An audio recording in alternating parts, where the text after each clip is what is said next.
Well, residents downstream from the Oroville Dam Spillway that had a lot of issues, and as most of you know, has been shut down and has eroded this whole area extremely bad.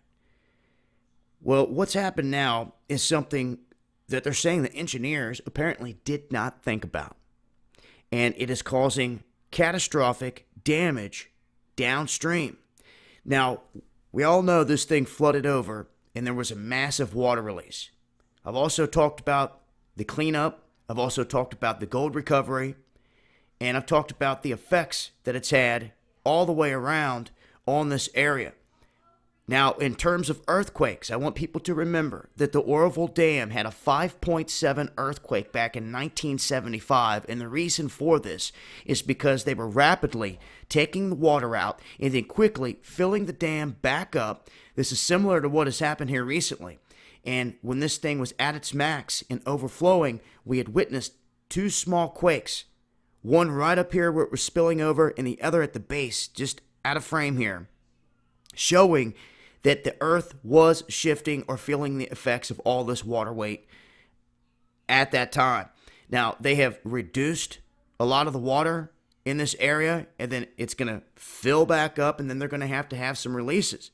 But this spillway is not going to get fixed anytime soon. So any and every time that they have to release water from this spot, it's going to continue to erode away this whole embankment here. Now, this is a danger for them from here. This whole cliff is sitting there and has the potential of collapsing.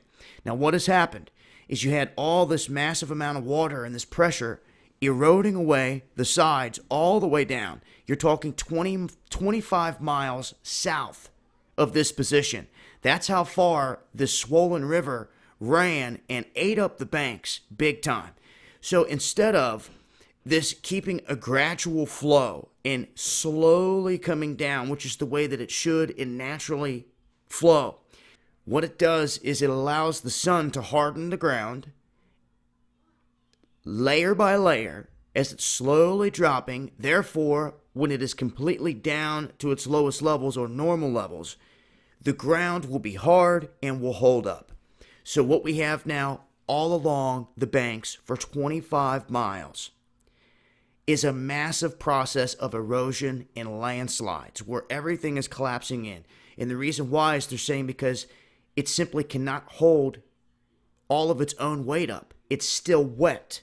They reduced the water so quickly that land did not have time to properly dry, and therefore huge chunks are falling out. And we have some farmers downstream. One in particular has waterfront property in Marysville, which is in Yuba County, 25 miles south. He says that he has 25-foot bluffs that have completely collapsed. And what this has done is it's ripped out his irrigation lines and busted all the steel piping and even pulled the pumps in with it. Total devastation in this area because of the way everything is getting eroded. So the rise and fall of the river water, of the water level in the dam itself, is very key here. People need to pay attention to that. Not only can the quick rise and fall and that pressure cause quakes at the dam, but as we're seeing now, the quick release and then just stopping it with no normal flow coming in to even lower levels is causing things to collapse in. So that's a look at what's happening here in Oroville. Wanted to run the update. I will leave a link.